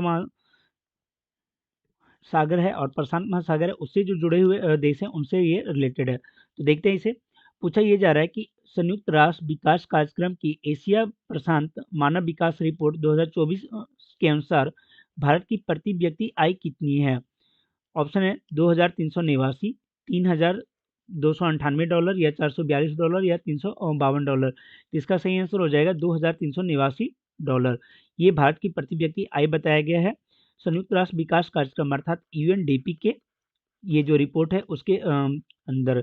ठीक है, और भी कई सारी चीज़ें यहाँ पे बताई गई है। बोला ये जा रहा है कि 2000 से लेके अगर 2022 के बीच का जो टाइम पीरियड देखें तो उसमें भारत का जो प्रति व्यक्ति आय है वो 422 से बढ़कर जो है वो $2,389 हो गया, अर्थात 3 डिजिट से जो है वो 4 डिजिट में यहाँ पे आ गया है। ठीक है, तो ये यहाँ पे बताया जा रहा है। इसके अलावा और भी कई सारे डेटा दिया गया। बोला ये जा रहा है कि 2004 से लेके 2014 के बीच में जो अम, एक अगर मानक रख ले $2.15 प्रतिदिन की इनकम का, तो इसके अकॉर्डिंग अगर देखा जाए तो पहले क्या था कि 40% लोग जो है वो गरीब थे। ठीक है, निर्धनता अनुपात जो है वो पहले कितना था? 40%। अब उसमें कमी आके जो है ये 10% हो गया। तो ये चीज़ें भी यहाँ पे बताई गई है कि जो गरीबी है भारत में उसमें भी यहाँ पे कमी आई है। ठीक है, उसमें भी यहाँ पे कमी देखने को मिला है। और इस रिपोर्ट का नाम क्या है? तो इस रिपोर्ट का नाम है making our future new direction for human development in India and the Pacific report. और जारी कौन किया है? तो ये किया है यूएनडीपी के द्वारा, यूएनडीपी उसके द्वारा जो है ये रिपोर्ट जारी किया गया है। फिर है कि आईएमएफ के अनुमान के अनुसार 2027 तक भारत जीडीपी के मामले में विश्व की तीसरी बड़ी अर्थव्यवस्था हो जाएगा। देखो ये बस अनुमान है, बस आपको ध्यान रखना है कि ये आईएमएफ के द्वारा ये बोला गया है, और कब तक? 2027 तक। फिर स्टैंडर्ड एंड पुअर्स के द्वारा बोला गया कि 2023 में भारत का जीडीपी ग्रोथ जो है वो 6.4% होगा। हालांकि ये सारा जो है वो चेंज होते रहता है। फिर है कि राष्ट्रीय सांख्यिकी कार्यालय के अनुसार जो है 2023-24 की दूसरी तिमाही में जो है भारत की जीडीपी में जो वृद्धि है वो 7.6 रहने की उम्मीद है। किसके द्वारा? राष्ट्रीय सांख्यिकी कार्यालय के द्वारा। अब एक डेटा दिया हुआ है रबी फसलों के जो पोषक तत्व हैं उनके आधार पे जो है सब्सिडी का निर्धारण किया गया है। देखो पहले जो सब्सिडी था वो डायरेक्ट दिया दिया जाता था।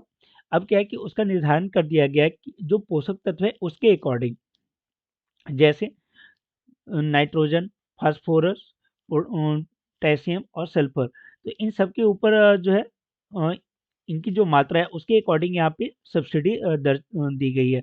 जैसे नाइट्रोजन है तो उसमें जो 47.02, फास्फोरस के लिए 20, पोटेशियम है तो 2.38 और सल्फर है तो 1.89। इसके अकॉर्डिंग जो है वो अब सब्सिडी दी जाएगी। फिर यहाँ पे बताया हुआ है कि जो मंत्रिमंडल है वो क्या है जो सब्सिडी देखो एनबीएस का मतलब क्या हुआ। एनबीएस का मतलब हो गया न्यूट्रिएंट बेस्ड सब्सिडी। तो उसके लिए गवर्नमेंट के द्वारा जो है 22,303 करोड़ जो है आकलित किए गए हैं कि इतना जो है हमारा खर्च होगा। और इसमें फिर बताया गया कि जो यूरिया का मूल्य है, ठीक है, यूरिया का जो मूल्य है वो सरकार के द्वारा निर्धारित किया जाता है।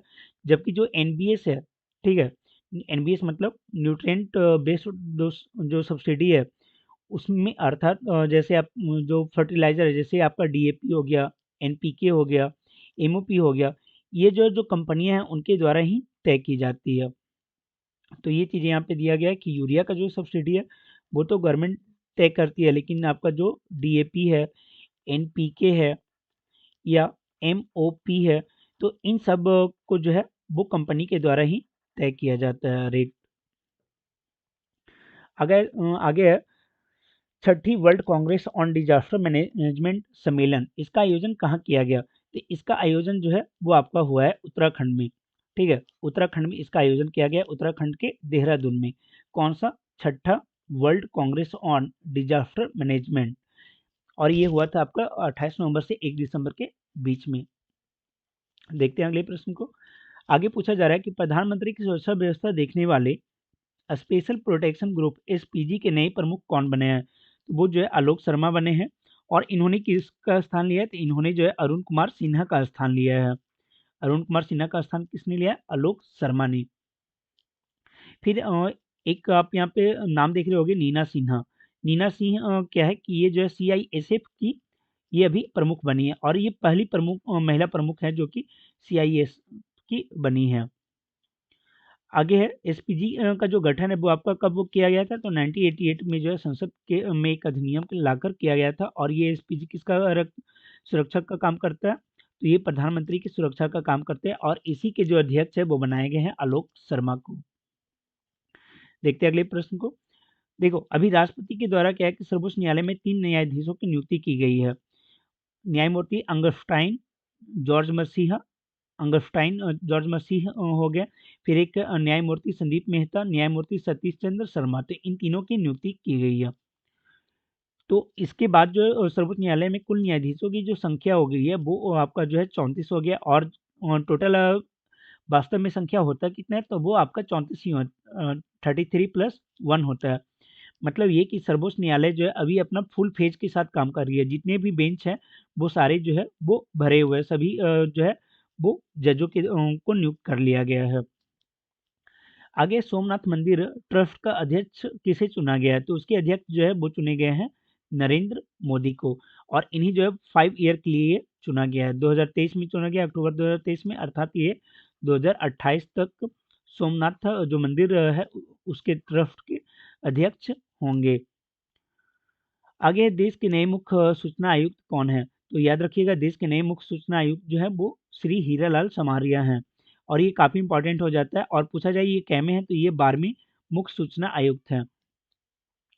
वहीं जो है जो मुख्य सूचना आयुक्त है उनकी जो उनका जो गठन है वो आरटीआई एक्ट 2005 के तहत हुआ था। देखो 2005 के एक्ट के तहत क्या हुआ आरटीआई एक्ट 2005 में, कि एक मुख्य सूचना आयुक्त बनाए गए और 10 अन्य सूचना आयुक्त बनाए गए हैं। तो अभी जो है जो मुख्य सूचना आयुक्त हैं वो कौन बनाए गए हैं? वो बनाए गए श्री हीरालाल समारिया, और इसके पहले कौन थे? यशवर्धन सिंह थे। ठीक है। और बाकी का जो 2 नाम है जैसे श्रीमती आनंदी रामालिंगम और श्री विनोद कुमार तिवारी, ये लोग क्या हैं? ये आपके जो है वो सूचना आयुक्त हैं, और इन लोगों की नियुक्ति भी जो है अभी ही किया गया और इनका जो शपथ ग्रहण करवाया गया। इनकी नियुक्ति करता कौन है? तो इनकी नियुक्ति जो है वो किया जाता है एक समिति है उसके द्वारा, और उस समिति में कौन से लोग होते हैं? 3 लोग होते हैं, एक प्रधानमंत्री, विपक्ष के नेता और केंद्रीय मंत्री के सदस्य। और ये जो है कितने टाइम पीरियड के लिए नियुक्त होते हैं? तो 3 वर्ष के लिए, या मैक्सिमम जो है 65 साल के लिए। और इन्हीं जो है शपथ कौन दिलाता है? तो शपथ जो है वो प्रेसिडेंट के द्वारा दिलाया जाता है, प्रेसिडेंट के द्वारा। ठीक है, ये भी याद रखना है। आगे है मिस यूनिवर्स 2023 की विजेता सेनिस प्लासियोस का संबंध किस देश से है? तो ये जो है निकारागुआ की है, निकारागुआ। मिस यूनिवर्स 2023 जो है किस देश की बनी है? निकारागुआ की। और ये आयोजन इसका कहाँ हुआ था? देखो, जो 72वीं मिस यूनिवर्स प्रतियोगिता है, इसका आयोजन हुआ अल सल्वाडोर की राजधानी है सैन साल्वाडोर, वहाँ पे इसका आयोजन किया गया था। और विजेता जो है वो सेनिस प्लासियोस बनी है, जो कि निकारागुआ की पहली महिला मिस यूनिवर्स बनी है। और जो उपविजेता हैं वो आपका थाईलैंड की थी, थाईलैंड की जो है वो प्रथम उपविजेता थी। फिर भारत का प्रतिनिधित्व किसने किया था? तो श्वेता शारदा ने जो है वो भारत का प्रतिनिधित्व किया था मिस यूनिवर्स 2023 में। और ये टॉप 20 में पहुंची थी, लेकिन आगे जो है फिर ये नहीं बढ़ पाई। फिर एक लिस्ट दिया हुआ है कि अभी तक कौन कौन जो है मिस यूनिवर्स बन चुकी है। तो सबसे पहले सुष्मिता सेन बनी थी 1994 में, फिर लारा दत्ता 2000 में, हरनाथ सिंधु 2001 ईस्वी में। आगे इंदिरा गांधी शांति पुरस्कार 2022 किसे प्रदान किया गया? तो इंदिरा गांधी शांति पुरस्कार 2022 जो है वो दिया गया है इंडियन मेडिकल एसोसिएशन और जो trade nurses association of India है, दोनों को दिया गया, मतलब संयुक्त रूप से ए और बी को यहाँ पे दिया गया है। तो इसका सही आंसर हो जाएगा ऑप्शन नंबर ई। इंदिरा गांधी पुरस्कार जो है वो 3 क्षेत्रों में दिया जाता है, शांति, निरस्त्रीकरण और विकास। इन तीनों मुद्दों के ऊपर ही जो है ये दिया जाता है। और ये दिया कब जाता है? तो 19 नवंबर को दिया जाता है, इंदिरा गांधी के जन्म दिवस के अवसर पर। और ये देता कौन है? तो इंदिरा गांधी मेमोरियल ट्रस्ट के द्वारा जो है ये दिया जाता है। और इसकी जो पुरस्कार राशि है वो है 25 लाख रुपये। और इसकी शुरुआत कब हुई? तो 1984 में जो है इसकी शुरुआत होती है। देखो, होता ये है कि 1986 में इसकी शुरुआत होती है। 1984 में क्या होता है कि इंदिरा गांधी की जो है वो मृत्यु हो जाती है, और उसके बाद जो है 2 साल बाद ही ये जो प्राइज शुरू किया जाता है। फिर एक प्राइज है आपका इन्फोसिस पुरस्कार 2023। ये जो है साइंस और टेक्नोलॉजी के क्षेत्र में जो है भारत का एक सर्वोच्च पुरस्कार के रूप में जाना जाता है। और ये कितने क्षेत्र में दिया जाता है? तो 6 क्षेत्र में दिया जाता है। एक इंजीनियरिंग और कंप्यूटर साइंस, तो उसमें सच्चिदानंद त्रिपाठी को दिया गया। फिर मानविकी में दिया जाता है। उसके बाद life sciences, physical sciences, social sciences और जो गणित विज्ञान है उसमें दिया जाता है। हालांकि इससे प्रश्न जो है काफ़ी कम पूछे जाते हैं, लेकिन अब चाहे तो इसे देख सकते हैं, पीडीएफ में ये आपका इंक्लूड किया हुआ है। आगे बैलन डी ओर पुरस्कार 2023 किसे प्रदान किया गया? देखो, बैलन डी ओर पुरस्कार जो है ये फुटबॉल के क्षेत्र में दिया जाता है। फुटबॉल के जो बेस्ट प्लेयर होते हैं उन्हें ये दिया जाता है। ठीक है, तो याद रखिएगा, फुटबॉल के लिए जाता है बैलन डी ओर पुरस्कार। और 2023 का किसे दिया गया है? तो लियोनल मेसी को दिया गया है। और इसके साथ ही क्या है कि ये 8वीं बार इन्होंने ये प्राइज जीता है, और ये इनका एक रिकॉर्ड है। यहाँ पे देख सकते हैं, ये पूरा लिस्ट दिया गया है कि बैलन डी ओर पुरस्कार किसे दिया गया। वर्ष के जो सर्वश्रेष्ठ फुटबॉलर होते हैं, मेल फुटबॉलर, उन्हें दिया जाता है। और किसे दिया गया? लियोनेल मेसी को दिया गया। और ये किस देश के खिलाड़ी है? अर्जेंटीना के। और अभी किस क्लब के लिए खेलते हैं? ये खेलते हैं इंटर मियामी के लिए, इंटर मियामी, उस क्लब के लिए अभी खेलते हैं। अब देखो, अब बात है कि ये जो पुरस्कार ये आखिर देता कौन है? तो एक पत्रिका है फ्रांस फुटबॉल। फ्रांस फुटबॉल क्या है कि एक पत्रिका है, उस पत्रिका के द्वारा ही जो है ये प्राइज दिया जाता है। आगे देखते हैं, एक और प्राइज है बैलन डी और फेमिनिन। देखो, ये था आपका मेल का बैलन डी और प्राइज, लेकिन बैलन डी और फेमिनिन जो है ये आपकी जो पूरे साल की सबसे अच्छी महिला फुटबॉलर होती है उसे दिया जाता है। और इस बार किसे दिया गया है? तो स्पेन की एक खिलाड़ी है एइताना बोनामार्टी। ठीक है, एइताना बोनमार्टी। तो के जो है बोन को हिलाने वाली, मतलब जो गोल क्या होता है? गोल जो है वो पैर से होता है, पूरे हड्डी का यूज होता है। तो यहाँ पे एइताना बोनमार्टी जो है वो सबसे अच्छी महिला फुटबॉलर पूरे वर्ष की रही, उन्हें बैलन डी'ओर फेमिनिन का प्राइज दिया गया। और कहाँ की हैं वो, तो वो स्पेन देश की खिलाड़ी है और बार्सिलोना के लिए खेलती है। ठीक है, फीमेल क्लब ऑफ बार्सिलोना, ये आपका महिला क्लब हो गया बार्सिलोना का, और उसकी खिलाड़ी हैं एइताना बोनामाटी। फिर उसी तरीके से कोपा ट्रॉफी है, कोपा ट्रॉफी जो 21 साल से कम फुटबॉलर होता है उसे दिया जाता है, जूड बेलिंगम को दिया गया, इंग्लैंड की खिलाड़ी है। फिर यासिन ट्रॉफी, ये जो है सबसे अच्छा जो गोलकीपर होता है उसे दिया जाता है, एमिलियानो मार्टिनेज को दिया गया है इस बार। ठीक है, एमिलियानो मार्टिनेज को दिया गया है, ये भी अर्जेंटीना के खिलाड़ी हैं। ठीक है, आगे है कि गुड मुलर ट्रॉफी, ये किसे दिया गया है, तो जो सबसे अच्छा स्ट्राइकर होता है उसे दिया गया है, एलिंग एलर्लिंग हॉलैंड, उसे दिया गया और वो नॉर्वे की खिलाड़ी है। एक है सुकरात पुरस्कार, सुकरात पुरस्कार किसे दिया गया है, तो विनीसियस जूनियर को दिया गया है, और ये किस देश के हैं, तो ये आपके ब्राजील के हैं। फिर पुरुषों का जो क्लब ऑफ द ईयर रहा वो रहा मैनचेस्टर सिटी, और जो महिलाओं का क्लब ऑफ द ईयर रहा वो रहा बार्सिलोना फेमिनीन। ठीक है, तो अभी हम लोगों ने देखा कि बैलोन डी'ओर जो फेमिना पुरस्कार है वो दिया गया है एइताना बोनामाटी को, और इन्हें ये दूसरी बार 2005 में पहली बार दिया गया था, और ये अभी दूसरी बार दिया गया। देखो ये काफ़ी इंपॉर्टेंट प्रश्न है, बुकर प्राइज, बुकर प्राइज जो है इससे हमेशा प्रश्न पूछे जाते हैं। बुकर प्राइज 2023 जो है वो किसे दिया गया है, तो वो दिया गया पॉल लिंच को दिया गया, किसे, पॉल लिंच। अब पॉल लिंच जो है वो किस देश के लेखक हैं, तो पॉल लिंच जो है वो आयरलैंड के हैं, और इनकी एक उपन्यास है प्रॉफिट सॉन्ग, प्रॉफिट सॉन्ग को जो है ये इस बार का बुकर प्राइज आपका दिया गया है, और उसके लेखक कौन है, पॉल लिंच।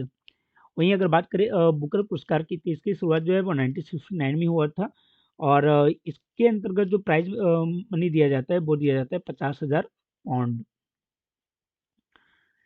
देखो यहाँ पे जो है ये 6 ऐसे नेम हैं जो कि, या 6 ऐसे बुक है जो कि नॉमिनेट हुए थे। ठीक है, ये 6 बुक जो है वो नॉमिनेट हुए थे बुकर प्राइज के लिए, लेकिन इसमें मिला किसे, तो इसमें मिला है प्रॉफिट सॉन्ग को मिला है, और उसके लेखक कौन है, पॉल लिंच, आयरलैंड के लेखक हैं। इसमें एक नाम आपको मिलेगा, चेतना मारू।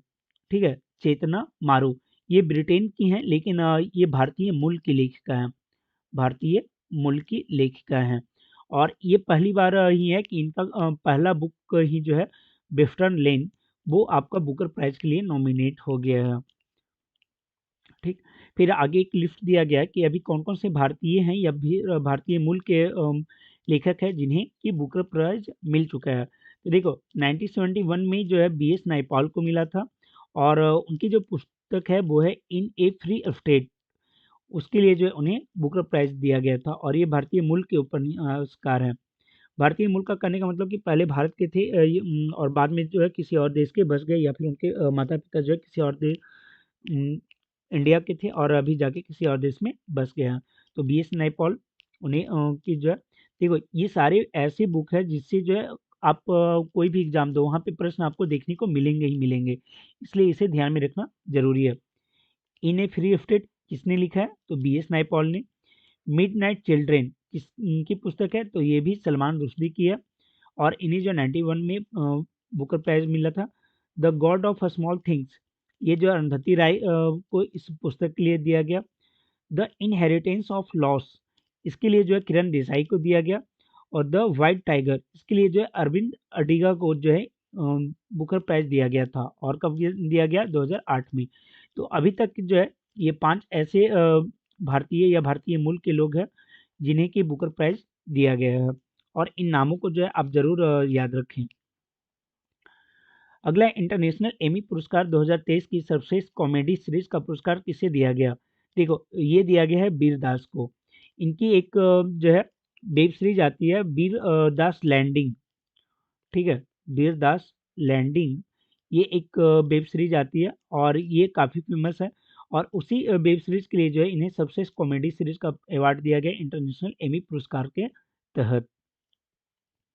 और उसी में जो है एक प्राइज एकता कपूर को भी दिया गया है डायरेक्टोरेट अवार्ड के रूप में। ठीक है, एकता कपूर को दिया गया है। वहीं एक्टर में बात करें तो मार्टिन फ्रीमैन को दिया गया है द रेस्पोंडर के लिए, और कार्ला सोए जो है जो एक्ट्रेस है उन्हें दिया गया है। अब देख लेते हैं विविध के अंतर्गत जो है निधन को। देखो, एक एस वेंकट रमन थे जो कि आरबीआई के पूर्व गवर्नर थे, इनकी जो है मृत्यु हो गई है। और ये 1990 से लेके दिसंबर 1992 तक थे, मतलब जो आपका फेज चल रहा था 1991 में, ठीक है। तो उस फेज में जो आपका न्यू इकोनॉमिक पॉलिसी आया था, उस पॉलिसी के टाइम में जो है आरबीआई के गवर्नर कौन थे, तो एस वेंकट रमन थे। तो आपको इस तरीके से भी जो है पूछा जा सकता है कि न्यू इकोनॉमिक पॉलिसी 1991 की जब थी, तो उस टाइम आरबीआई के गवर्नर कौन थे, तो एस वेंकट रमन, और उन्हीं का निधन हो गया। ये जो वित्त मंत्रालय के वित्त सचिव भी थे, और इन्होंने एक बुक लिखा था Indian economy reviews and commentaries. तो ये भी आपको एग्जाम में पूछा जा सकता है, इसे याद रखिएगा। अगला जो नाम है वो है डॉक्टर एस बद्रीनाथ का। ये एक नेत्र चिकित्सक है, और आपने सुना होगा एक नाम शंकर नेत्रालय। तो इसकी स्थापना जो है डॉक्टर एस बद्रीनाथ ने ही की थी, और ये चेन्नई में है। चेन्नई में मतलब इसकी स्थापना की गई थी। और देखो, इन्हीं की सबसे बड़ी खासियत ये है कि इन्हें जो है पद्म भूषण से भी नवाजा जा चुका है, पद्मश्री से भी, और डॉक्टर बीसी राय प्राइज भी इन्हें मिला था। एक पी बलसला थी, इनका निधन हो गया। ये मलयालम साहित्यकार थी, और इन्हें जो है केरल का जो सर्वोच्च साहित्य पुरस्कार है वो प्रदान किया गया था। पृथ्वीराज सी ओबेराय, जो ओबेराय होटल समूह के संस्थापक थे, उनका जो है निधन हो गया, और इन्हें जो है 2008 में पद्म विभूषण से भी सम्मानित किया गया था। तो इसे जो है याद रखिएगा। फिर सुब्रतो राय जो है आपको मालूम होगा कि ये सहारा समूह के संस्थापक थे, और इनका भी जो है अभी निधन हो गया है। फिर एक नाम आता है फातिमा बीबी, ये भी काफ़ी ज़्यादा जो है इम्पोर्टेंट है। फातिमा बीबी क्या थी, जो ये सर्वोच्च न्यायालय की प्रथम महिला न्यायाधीश थी, ठीक है। सर्वोच्च न्यायालय की प्रथम महिला न्यायाधीश कौन थी, फातिमा बीबी। इनका जो अभी हाल फिलहाल में निधन हो गया। और ये कब बनी थी, तो 1989 में जो सर्वोच्च न्यायालय की जज बनी थी।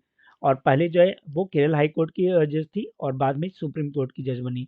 और जब ये रिटायर हुई उसके बाद जो है 1997 से 2001 तक ये तमिलनाडु की राज्यपाल रही थी। देखते हैं अगले प्रश्न को। आगे पूछा जा रहा है संयुक्त राष्ट्र संघ ने 2024 को किस वर्ष के रूप में घोषित किया है, तो वो घोषित किया गया है अंतर्राष्ट्रीय कैमलिड्स वर्ष। किसके रूप में, अंतर्राष्ट्रीय कैमलिड्स वर्ष के रूप में। देखो, कैमलिड्स होता है जो ऊँट के बच्चे होते हैं, उन्हें बोला जाता है कैमलिड्स। अब ऊँट मिलते कहाँ पे है, ऊँट ऐसी जगह मिलते हैं, रेगिस्तान में मिलते हैं, ठीक है, डेजर्ट में मिलते हैं। अब डेजर्ट क्या है कि प्रतिकूल क्षेत्र है। अब उन क्षेत्रों में जो है ऊँट का अपना एक महत्व है, तो इसके महत्व को बताने के लिए और उन क्षेत्र के लोगों के बारे में जागरूकता पैदा करने के लिए ही जो है अंतर्राष्ट्रीय कैमलिड्स वर्ष को मनाया जाएगा 2024 में, ठीक है। वहीं अगर बात करें 2023 जो है, तो 2023 जो है अंतर्राष्ट्रीय बाजरा वर्ष के रूप में मनाया गया। ग्लेशियर के संरक्षण का अंतर्राष्ट्रीय वर्ष जो है ये 2025 को मनाया जाएगा। 2025 को जो है ग्लेशियर के संरक्षण का अंतर्राष्ट्रीय वर्ष घोषित किया गया है। वहीं रेजलैंड्स और चरवाहों का जो अंतर्राष्ट्रीय वर्ष है ये आपका 2026 का है। 2026 का जो वर्ष है वो रेजलैंड्स और चरवाहों का अंतर्राष्ट्रीय वर्ष के रूप में जाना जाएगा, ठीक है। तो ये सारे फैक्ट को याद रखिएगा। आगे है कि मित्र शक्ति 2023 संयुक्त सेनाभ्यास भारत और किस देश के बीच आयोजित किया गया, तो ये भारत और श्रीलंका के बीच जो है वो आयोजित किया गया।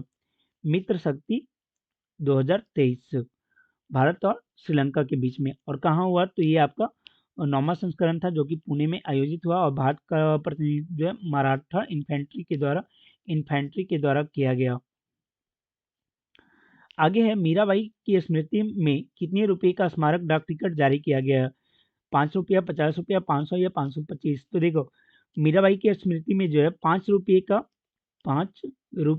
स्मारक डाक टिकट जारी किया गया है, लेकिन 525 रुपये का जो है, ठीक है, 525 रुपये का स्मारक सिक्का भी जारी किया गया है। तो आपको दोनों याद रखना है, 5 रुपये का स्मारक डाक टिकट और 525 रुपये का स्मारक सिक्का, ठीक है। सिक्का कितने का होगा, 525 का होगा, और 5 रुपये का स्मारक डाक टिकट होगा। और ये सारा जो है वो आपके डेली यूज में नहीं आएगा, ये सिर्फ जो है वो संरक्षण के लिए मतलब एक तरीके से जो है वो बढ़ावा देने के लिए जो है। देखते हैं अगले प्रश्न को। आगे जो है आपका खेलकूद से रिलेटेड प्रश्न यहाँ पे बताया गया। पूछा जा रहा है सैयद मुश्ताक अली ट्रॉफी 2023 का विजेता कौन है? पंजाब, गुजरात, तमिलनाडु या मुंबई? तो इसका सही आंसर होगा पंजाब। पंजाब जो है इस का विजेता है। और इस बार जो है मतलब सैयद जो मुश्ताक अली ट्रॉफी होता है वो T20 फॉर्मेट में खेला जाता है। और जो इसका प्राइज मनी था वो था 80 लाख रुपया। और एक चीज़ ये भी याद रखना है कि इस बार जो पंजाब है वो पहली बार ही जीता है। पहली बार ही पंजाब जो है वो सैयद मुश्ताक अली ट्रॉफी का विजेता बना है। तो यह हो सकता है कि ये आपको पूछा जा सके। आगे हाल ही में नवंबर 2023 में किस खिलाड़ी को आईसीसी हॉल ऑफ फेम में शामिल किया गया? वीरेंद्र सहवाग, महेंद्र सिंह धोनी, जहीर खान या हरभजन सिंह? तो इसका सही आंसर हो जाएगा वीरेंद्र सहवाग। वीरेंद्र सहवाग को जो है वो नवंबर 2023 में आईसीसी हॉल ऑफ फेम में शामिल किया गया है। देखो अभी तक जो है बहुत मात्र ऐसे 9 भारतीय हैं जिन्हें कि शामिल किया गया। 2 लोगों को इस बार शामिल किया गया। कौन से वो 2 लोग को शामिल किया गया? एक तो वीरेंद्र सहवाग को शामिल किया, दूसरा डायना एडुल्जी, इन्हें जो है शामिल किया गया। ये 2 भारतीय हैं जिन्हें शामिल किया गया। इसके अलावा एक श्रीलंका के अरविंद डी सिल्वा हैं, उन्हें भी जो है hall of the fame ICC hall of the fame में शामिल किया गया है। तो आपको मेनली जो याद रखना है वो याद रखना है कि वीरेंद्र सहवाग को शामिल किया गया आईसीसी हॉल ऑफ फेम में, और दूसरा डायना एडुल्जी। सहवाग से भी ज़्यादा ज़रूरी जो है वो आपका डायना एडुल्जी है। कारण कि आईसीसी हॉल ऑफ फेम में शामिल होने वाली पहली भारतीय महिला क्रिकेटर जो है वो आपका डायना एडुल्जी बनी है। ठीक है, डायना एडुल्जी के बारे में बता दें कि ये 1976 से लेके 1993 तक जो है ये इंडियन क्रिकेट टीम में थी। और इन्होंने जो है लगभग 54 मैच में इंडिया को रिप्रेजेंट किया, मतलब इंडिया की तरफ से खेला है। तो याद रखिएगा डायना एडुल्जी, इन्हें जो है आईसीसी हॉल ऑफ फेम में शामिल किया गया है। और ये शामिल होने वाली पहली भारतीय महिला है। यहाँ पे आप देख सकते हैं डायना एडुल्जी को और ये वीरेंद्र सहवाग, इन दोनों को आईसीसी हॉल ऑफ फेम में शामिल किया गया। हॉल ऑफ फेम में अगर देखा जाए तो टोटल जो है 112 ऐसे खिलाड़ी हैं जिन्हें अभी तक शामिल किया जा चुका है, जिसमें सबसे ज़्यादा जो है वो इंग्लैंड के खिलाड़ी है। ठीक है, सबसे ज़्यादा कहाँ के खिलाड़ी? इंग्लैंड के खिलाड़ी। इंग्लैंड के कितने खिलाड़ी हैं? तो 32 ऐसे खिलाड़ी हैं जिन्हें शामिल किया गया। और भारत के कितने हैं खिलाड़ी हैं? तो भारत के 9 ऐसे खिलाड़ी हैं जिन्हें कि हॉल ऑफ द फेम में शामिल किया गया। वहीं अगर पाकिस्तान की बात करें तो पाकिस्तान के 7 ऐसे खिलाड़ी हैं जिसे हॉल ऑफ द फेम में शामिल किया गया है। देखते हैं आगे। पूछा जा रहा है एक दिवसीय अंतर्राष्ट्रीय क्रिकेट में सबसे अधिक शतक बनाने का रिकॉर्ड किसके नाम है? तो इसका सही आंसर हो जाएगा विराट कोहली। विराट कोहली ने जो है वो अपना 50वां शतक अभी पूरा किया। ठीक है, विराट कोहली ने सचिन तेंदुलकर का जो विश्व रिकॉर्ड था 49 सेंचुरी का, उसे तोड़ के अब जो ये 50 सेंचुरी इन्होंने बना दिया है। तो अभी अगर देखा जाए तो सबसे ज़्यादा जो एक दिवसीय शतक है वो विराट कोहली के नाम है। और इन्होंने यह कारनामा जो है वो 291 मैच में किया है। कितना? 291 मैच में इन्होंने जो है ये 50वां शतक लगाया है। और इन्होंने जो है 50 शतक, और अभी तक इनका जो है 71 शतक इन्होंने लगा चुका है। सिर्फ वनडे की बात यहाँ पे की जा रही है, ओडीआई मैच में। वहीं अगर बात करें सचिन तेंदुलकर ने जो है वो 49 शतक लगाए थे। रोहित शर्मा जो अभी खेल रहे हैं, मतलब अभी वर्तमान में है खेल रहे हैं, वो 31 शतक के साथ थर्ड नंबर पे है। मतलब पहले 3 नंबर जो है वो भारतीय का है, विराट कोहली, सचिन तेंदुलकर और रोहित शर्मा। उसके बाद रिकी पॉन्टिंग का स्थान होता है, फिर सनज जयसूर्या और हाशिम अमला का। अब प्रश्न ये बनता है कि विराट कोहली ने अपना 50वां शतक का जो रिकॉर्ड है वो किस देश के खिलाफ खेलते हुए बनाया? ऑस्ट्रेलिया, न्यूजीलैंड, दक्षिण अफ्रीका या इंग्लैंड? तो इसका सही आंसर हो जाएगा न्यूजीलैंड। जो विराट कोहली है इन्होंने जो है जो आईसीसी वर्ल्ड कप चल रहा था, आईसीसी वर्ल्ड कप के सेमीफाइनल में, ठीक है, आईसीसी वर्ल्ड कप के सेमीफाइनल में जो है न्यूजीलैंड के खिलाफ न्यूजीलैंड के खिलाफ जो है इन्होंने अपना 50वां शतक बनाया था। और ये मैच कहाँ पे हुआ था? तो ये मैच जो है आपका वानखेड़े स्टेडियम मुंबई में हुआ था। तो ये सारे फैक्ट को आपको याद रखना है। पूछा जा सकता है कि विराट कोहली ने कहाँ किस स्टेडियम में अपना 50वां शतक पूरा किया था? तो वो आपका वानखेड़े स्टेडियम हो जाएगा मुंबई। और किस देश के खिलाफ खेलते हुए? तो न्यूजीलैंड के खिलाफ खेलते हुए वर्ल्ड कप के सेमीफाइनल में।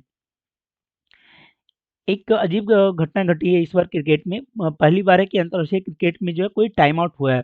टाइम आउट होने वाला पहला खिलाड़ी बना है।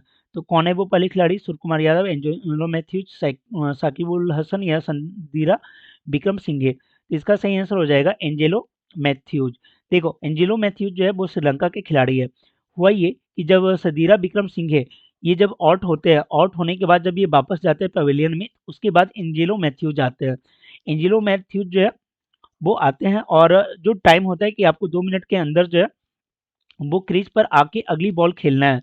तो ये आ तो जाते हैं जल्द ही, लेकिन क्या होता है कि इनका हेलमेट जो है इन्हें ठीक नहीं लगता, और ये जो है पहली बॉल को खेलते नहीं है, इनका हेलमेट चेंज होने का प्रोसेस लग जाता है। उसी बीच क्या होता है कि जो विपक्षी टीम है, साकिबुल हसन है, उनके द्वारा अपील किया जाता है कि इन्हें जो है आउट करार दिया जाए, क्योंकि इन्होंने काफ़ी ज़्यादा समय लिया है।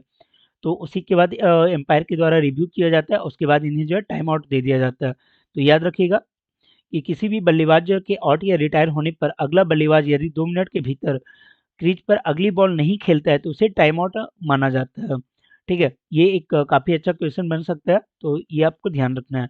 टाइम आउट का विकेट जो है वो गेंदबाज के खाते में नहीं जाता, और होता यह है कि एक ही बॉल पे 2 बल्लेबाजों को आउट माना जाता है।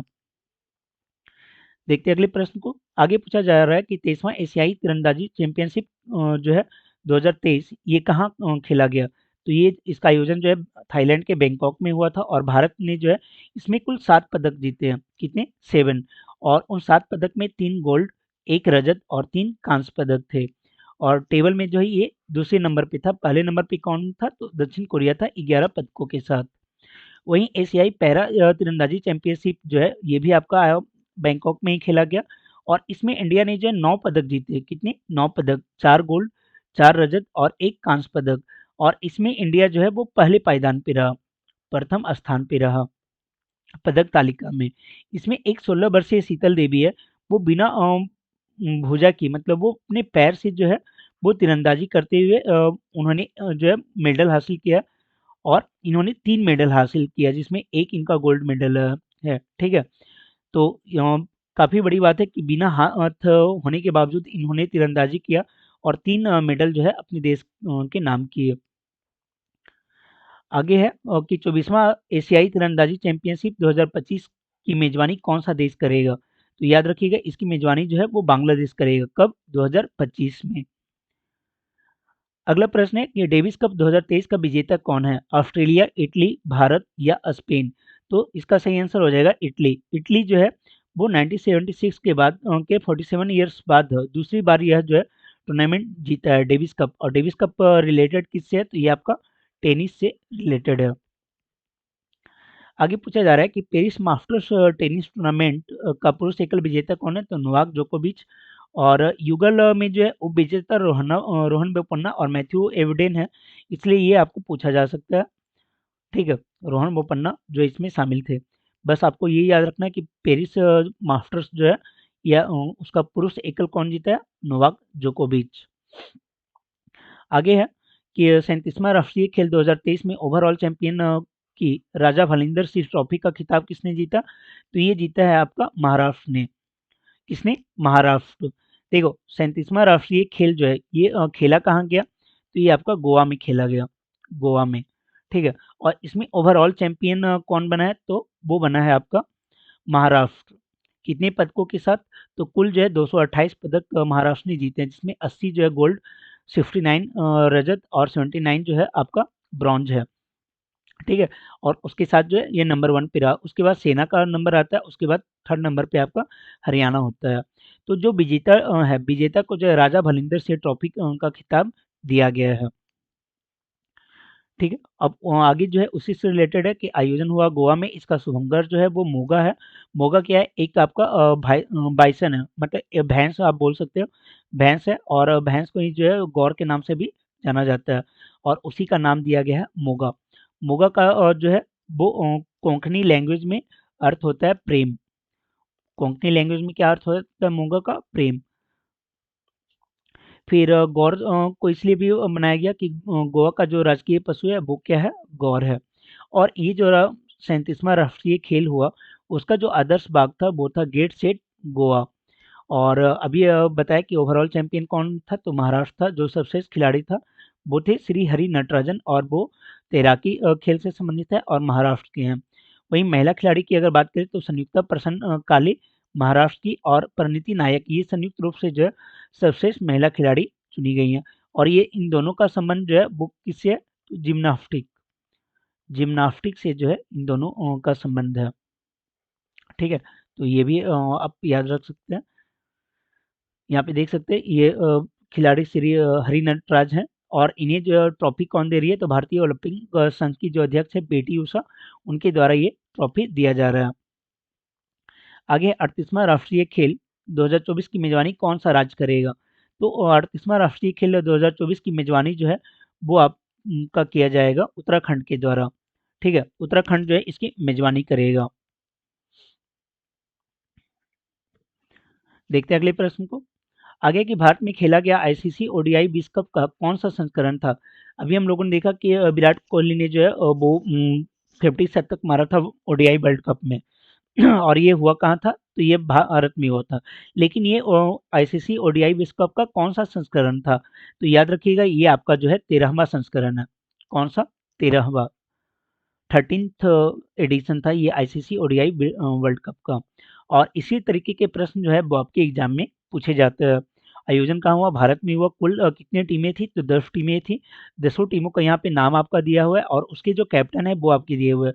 कम से कम आप दो का याद रखिए, भारत के कैप्टन कौन थे जो फाइनल में गया था, भारत और ऑस्ट्रेलिया। तो भारत के कैप्टन हो गया रोहित शर्मा, और ऑस्ट्रेलिया के कैप्टन हो गया पैट कमिंस। ठीक है, तो ये भी आपको पूछा जा सकता है विजेता टीम के कैप्टन कौन थे, तो पैट कमिंस। फिर की कुल पुरस्कार राशि कितना था, तो 1 करोड़ था। और फाइनल कहाँ खेला गया, तो नरेंद्र मोदी अंतर्राष्ट्रीय स्टेडियम अहमदाबाद गुजरात में ये खेला गया था। ठीक है, और इसमें जो है भारत और ऑस्ट्रेलिया के बीच फाइनल खेला गया, जिसमें विजेता जो है ऑस्ट्रेलिया हुआ। और ऑस्ट्रेलिया केमी बार ये विजेता हुआ है, तो छठी बार हुआ है।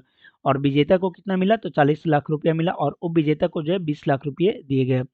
फाइनल मैच में जो है मैन ऑफ द मैच कौन हुआ था, तो वो ट्रेविस हेड हुए थे ऑस्ट्रेलिया के खिलाड़ी। और जो मैन ऑफ द टूर्नामेंट है वो विराट कोहली हुए 765 रनों के साथ। वहीं सर्वाधिक विकेट लेने का जो काम है वो मोहम्मद शमी ने जो है अपने नाम किया था 24 विकेट के साथ। ठीक है, बाकी जो कुछ मतलब और भी डेटा यहाँ पे दिया गया कि सबसे ज़्यादा शतक किसने लगाया, तो विराट कोहली ने 9 शतक लगाए। सबसे सर्वाधिक शतक किसने लगाया, तो क्विंटन डिकॉक ने 4 शतक लगाए। सबसे तेज कौन लगाया, ग्लेन मैक्सवेल। सबसे ज़्यादा चौका किसने लगाया, विराट कोहली। सर्वाधिक कैच किसने पकड़े, डेरिल मिशेल। ठीक है, व्यक्तिगत गत पारी जो है सबसे बड़ा कौन था, तो 201 रन जो है अभिजीत मारा, मतलब वर्ल्ड कप में जो है 201 रन मारा, डबल सेंचुरी मारे हैं। कौन, तो ग्लेन मैक्सवेल। फिर जो है सर्वोच्च टीम का पुरस्कार जो है वो दक्षिण अफ्रीका को दिया गया। सर्वोच्च टीम का स्कोर किसका था, सबसे ज़्यादा स्कोर तो दक्षिण अफ्रीका ने बनाए थे। और सबसे कम स्कोर जो है वो आपका न्यूनतम टीम स्कोर कितना था, 55 रन। ठीक है, तो ये यहाँ पे आपका दिया हुआ है। देखते हैं अगले प्रश्न को। पूछा जा रहा है 14वें आईसीसी ओडीआई विश्व कप का आयोजन कहाँ किया जाएगा, दक्षिण अफ्रीका, जिम्बाब्वे, नामीबिया या उपरोक्त सभी। इसका सही आंसर हो जाएगा उपरोक्त सभी। देखो, जो आगामी 14वां विश्व कप है, वर्ल्ड कप है ओडीआई का, तो उसका आयोजन जो है वो 2027 में होगा। कब होगा, 2027 में। और कहाँ होगा, दक्षिण अफ्रीका, जिम्बाब्वे और नामीबिया, ये सभी जो है संयुक्त रूप से इसकी मेजबानी करेंगे।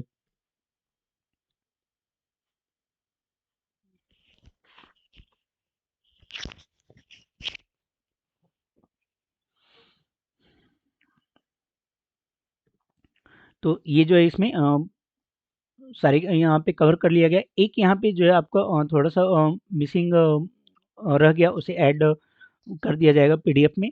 आपको याद रखना है कि जो नोवाक जोकोविच है, नोवाक जोकोविच जो है मतलब पूरे वर्ष के सबसे नंबर 1 टेनिस खिलाड़ी थे। सबसे नंबर 1 जो टेनिस खिलाड़ी थे वो कौन थे, नोवाक जोकोविच। ठीक है, नोवाक जोकोविच। वहीं अगर महिला में बात करें, तो महिला में जो है ईगा यातेक, ईगा यातेग जो पोलैंड की खिलाड़ी है, वो जो है वो पूरे वर्ष जो है सबसे नंबर 1 आपका टेनिस महिला खिलाड़ी रही थी। हालांकि इन दोनों को जो मैं पीडीएफ में ऐड कर दूंगा। और इसके अलावा आपका कोई भी यहाँ पे बचा नहीं है, सारे करंट अफेयर्स को यहाँ पे कवर कर लिया गया। फिर कुछ जो स्टैटिक पोर्शन है, जैसे यहाँ पे इकोनॉमिक्स का जो है कुछ अच्छा यहाँ पे डेटा दिया गया है, पूरे योजना के बारे में बताया गया है कि कौन सा योजना जो है गवर्नमेंट के द्वारा लाया गया, तो उन सभी को जो है एक अलग वीडियो में जो है आपको बता दिया जाएगा। तो इस वीडियो में इतना ही। Thank you.